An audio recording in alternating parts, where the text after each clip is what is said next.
Bom, meu amigo torcedor vascaíno, é hoje. Hoje é dia de Vasco da Gama. Já já às 4 horas da tarde, contra a equipe do Criciúma, o Vasco da Gama estará em campo, dentro do estádio Heriberto Rios. E é claro, aqui neste Acorda Vascão, iremos trazer a você, torcedor vascaíno, detalhes importantes sobre esse jogo tão importante para o Vasco.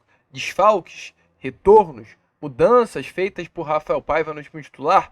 Muitas novidades iremos trazer a vocês, até a linda festa realizada pelo torcedor vascaíno de Santa Catarina ontem no desembarque do elenco na região. Além disso, muitas outras informações, vamos, é claro, falar sobre essa folha salarial do Vasco da Gama, que vai aos pouquinhos diminuindo, mas uma série está por detalhes de acontecer, dessa vez a do volante chileno Pablo Galdamez, e também trazer novidades sobre o balanço Cruz Maltino, né? Falando aí em finanças, falando em movimentações financeiras do nosso Cruz Maltino, tivemos aí divulgados nessa última sexta-feira o balanço do ano de 2023.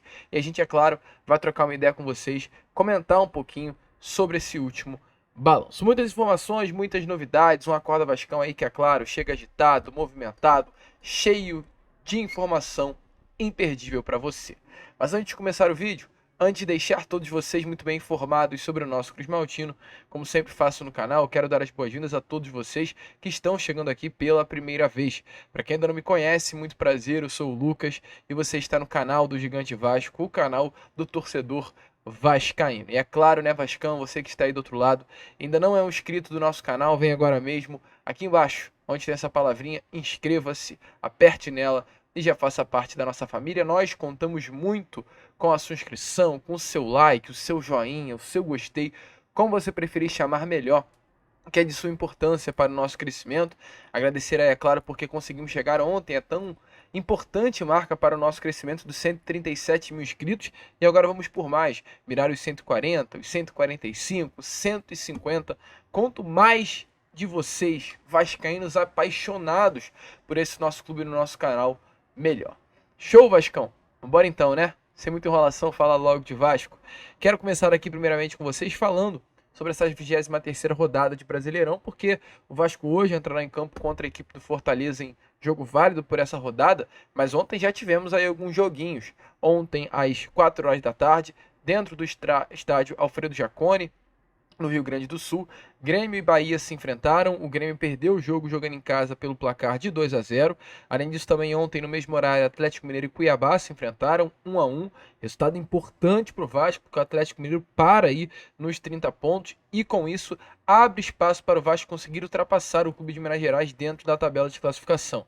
O Vasco tem 8 vitórias e o Atlético Mineiro 7 vitórias. 3 pontos separam as duas equipes. Então, se o Vasco vence hoje a equipe do Criciúma, vai também a 30, mas ultrapassa o Atlético Mineiro por conta do número de vitórias. Ontem também, Red Bragantino e Fortaleza se enfrentaram. O Bragantino está atrás do Vasco na tabela de classificação, então com isso o Vasco vai terminar essa rodada, pelo menos aí, nesse momento, parcialmente, na 10ª colocação do Brasileirão. E Fluminense e Corinthians se enfrentaram com empate entre as duas equipes. O Fluminense segue afundado dentro do Z4 e o Corinthians está aí a um pontinho fora do Z4 na 16ª colocação.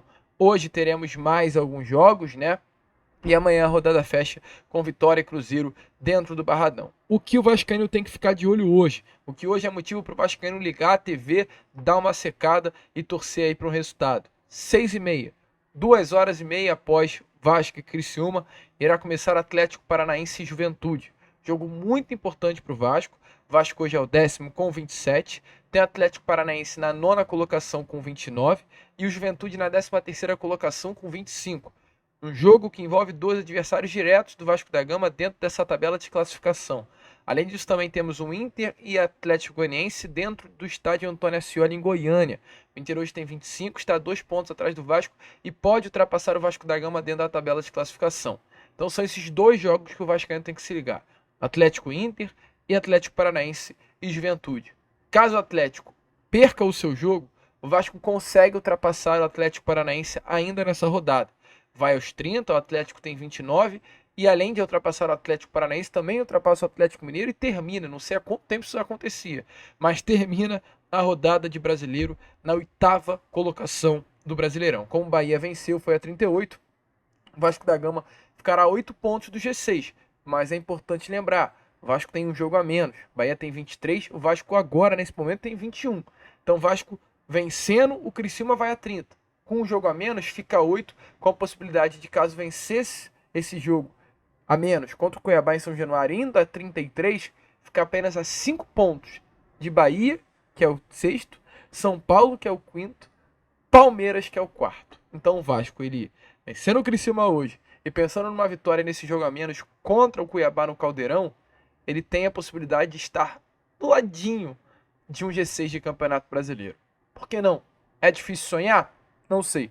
Sei que o jogo de hoje, caso o Vasco consiga conquistar os 3 pontos, vai dar uma grande motivação para a torcida vascaína pensar em grandes coisas. Mas vamos focar aí nesses 45, nesse número mágico que livra o Vasco do rebaixamento. Importante também falar que o Vasco com 27 e na 30, o Vasco termina essa rodada muito longe aí do Z4. O Vasco na 30 pode terminar a rodada até mesmo a 9 pontos de distância da zona do rebaixamento, dando respiro e um alívio grande aí para a torcida do Vasco. E falando sobre esse jogo que vai acontecer já já, o elenco cruzmaltino desembarcou ontem em Criciúma.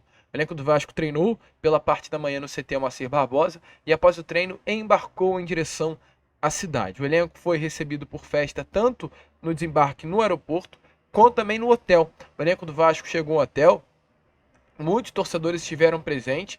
Informações aqui, Felipe, inclusive, diretor técnico do Vasco, permaneceu fora ali, né, do hotel atendendo aos torcedores por volta de mais ou menos 20 minutos.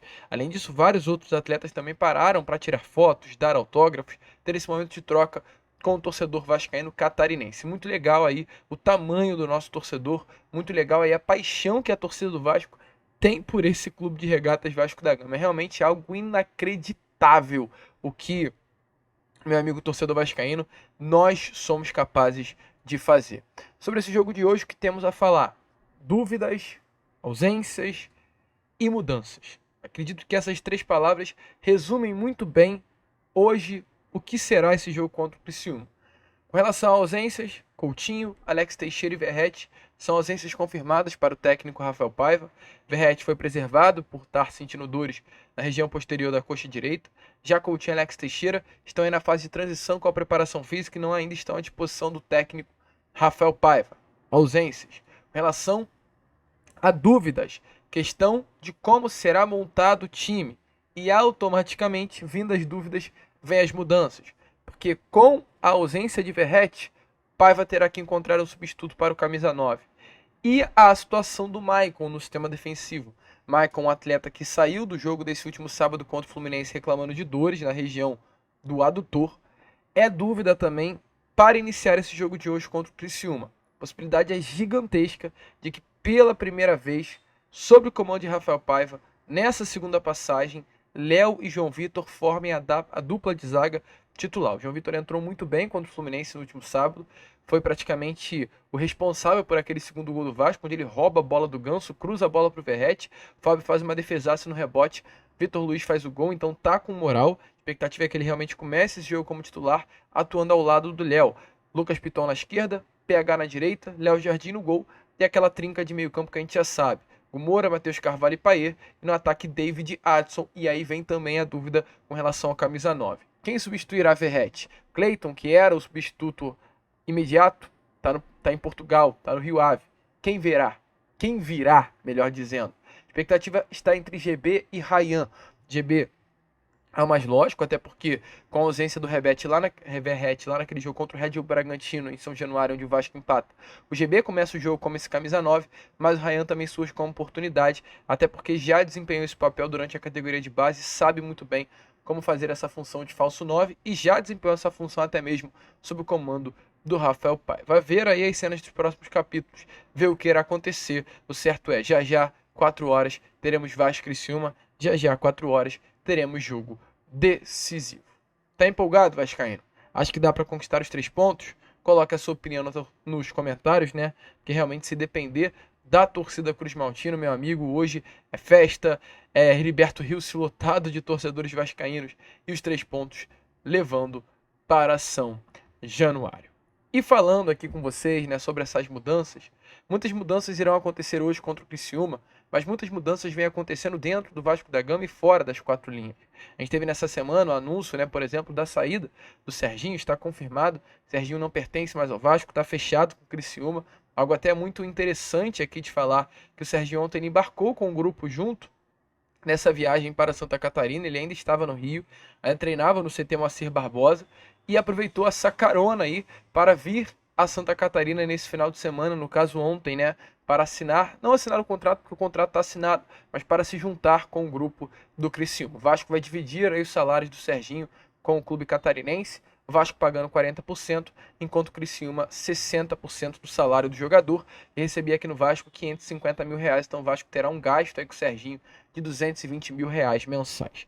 Além do Serginho, ontem a gente trouxe a vocês, né? O Vasco está encaminhando e está muito encaminhada essa situação, o acordo pela saída de Pablo Galdamez, nome que foi oferecido aí a alguns clubes, e dentre os clubes oferecidos, o São Lourenço da Argentina se interessou pela contratação do jogador. São Lourenço é um clube de segunda prateleira do futebol do seu país, clube renomado, um clube de grandes craques revelados, um clube de peso realmente na Argentina.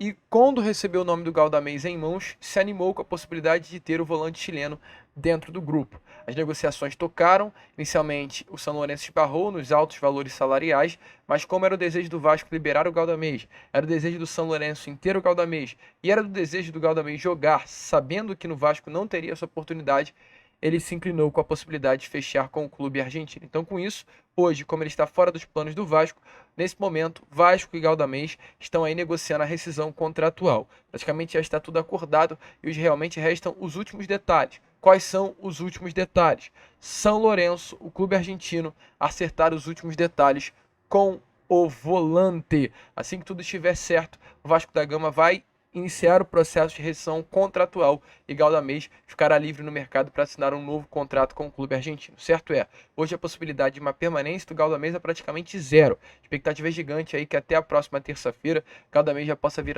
a ser anunciado, como mais novo reforço do São Lourenço para a temporada de 2024. Então é uma barca cheia.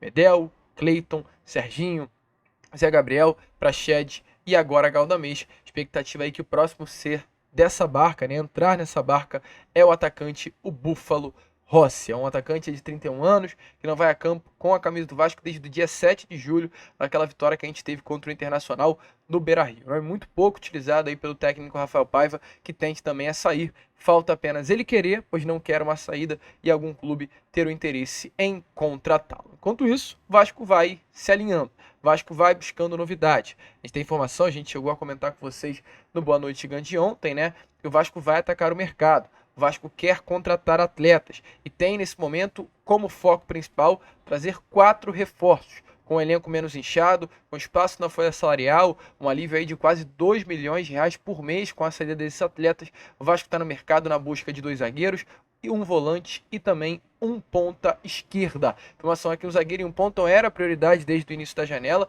mas a diretoria entende que vai precisar repor posições em função das saídas recentes. Lembrando, Praxedes, Zé Gabriel e Galdamez, 3 volantes, mas entende que vai precisar trazer pelo menos um volante para repor a saída desses 3. No caso, 3 por 1, E creio que com o salário desses jogadores dá para pagar um volante de alto nível. Além disso também, com a saída aí do Rossi, o Vasco entende que talvez seja necessário trazer um ponta, saída do próprio Cleiton.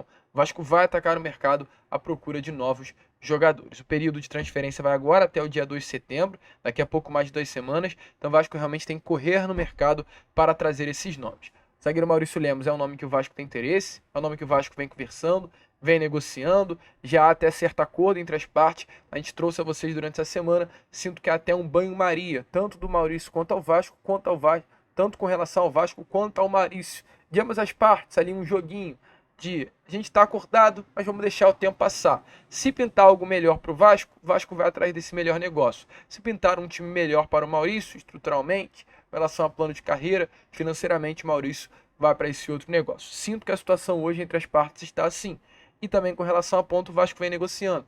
Negociou com o Brian Rodrigues, tentou a contratação, não conseguiu. Hoje vem tentando a negociação pelo ponta esquerdo, que passou pelo Flamengo, Yuri César. Então o Vasco está interessado aí, de olho no mercado, ligado à procura de atletas para a ponta, para a zaga e para a posição de volante. Concorda, torcedor? Deixa aí a sua opinião nos comentários. O certo é Vascão movimentando os bastidores, mexendo a casinha, saindo da zona de conforto e tentando mudar um pouquinho o panorama atual do Vasco. Tem que contratar, tem que reforçar. Se sem reforço já está difícil, quem dirá com? Certo é, né, meu amigo? Pelo menos hoje temos algo a se confiar. A gente chegou a tocar na introdução com vocês. Queríamos trocar uma ideia sobre o balanço, vamos passar rapidamente, né, sobre isso, porque sexta-feira o balanço foi divulgado. A gente comentou com vocês aqui a carta, né, aberta, colocada principalmente pelo Pedrinho sobre esse balanço financeiro do Vasco da Gama, um balanço preocupante, olhando mais pelo lado do Clube de Regatas Vasco da Gama do que pelo lado da Vasco da Gama SAF. Nas demonstrações financeiras, a diretoria aí de Pedrinho aponta um aumento da dívida para 212 milhões de reais do Clube de Regatas Vasco da Gama, do clube associativo. Inclusive, durante o balanço, a gente vê muitas críticas à condução do Vasco, à relação com o grupo norte-americano 777 Partners, principalmente pelo acordo de venda feito pela antiga gestão de Jorge Salgado. De acordo com o documento publicado aí pelo Vasco nessa noite de sexta-feira, nesse momento, o Vasco deve um valor de quase 30 milhões de reais a Vasco da Gama SAF. O clube deve a SAF. É exatamente isso que vocês estão ouvindo. No entanto, aí a própria gestão do Pedrinho faz uma ressalva com relação a isso, que todo esse montante estão, entre aspas, pendente de discussão e entendimento, ou seja, sem significar concordância com o débito, e automaticamente teremos muita discussão sobre isso.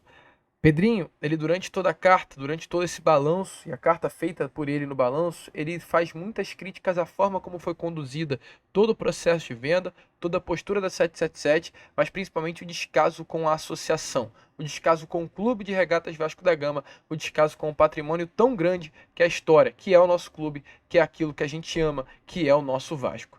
A expectativa era um Vasco gigante, a realidade foi separar as duas partes, Vasco associativo e Vasco SAF, asfixiar financeiramente, asfixiar de todas as formas, inclusive o associativo, e no final de tudo, levar o Clube de Regatas Vasco da Gama à falência. Ainda bem que o quanto antes Pedrinho entrou no circuito, conseguiu livrar o Vasco da Gama desse colapso financeiro e hoje busca reajustar esse negócio. Mas tá duro, mesmo assim tá duro, assim, muitas coisas incríveis que foram feitas de forma assim surreal mesmo, pela SAF, né, pela 777, pela gestão Salgada. Era assim, empresta o aluguel de empresta São Januário a SAF o ano todo, e o Vasco vai receber anualmente um valor de R$1 milhão com esse teto. Era assim, mais loucura, gente, completamente descabíveis, que mostravam um plano arquitetônico negativo de asfixiar financeiramente a associação do Vasco, e a gente não entende o porquê. Volto a repetir, Pedrinho hoje está nas rédeas do controle, está nas rédeas da situação, está no controle da situação e busca aí uma melhora e uma mudança significativa no nosso clube. Show? A gente vai ficando por aqui, trouxemos aí esses detalhezinhos finais do balanço a vocês, uma dívida de 212 milhões, batendo as portas do modelo associativo, e é claro, uma dívida de 212 milhões, sem receitas para pagar as dívidas e com 30%, para quem achou que não iria ter venda, os 30% das ações do CRVG, se enganou. A venda vai acontecer, porque é uma questão de lógica, é uma questão de matemática, é uma questão de ter que pagar o que está batendo a porta. Mas enfim, a gente fica por aqui. Esse foi o nosso Corda Vascão, primeiro vídeo ainda, né, desse domingão. Já estaremos aí de volta, muito provavelmente com uma live, tá? Na parte da tarde e à noite para fechar com o pós-jogo do Gigante. Que vamos, se inscrevam, compartilhem e como sempre falamos aqui, saudações vascaínas.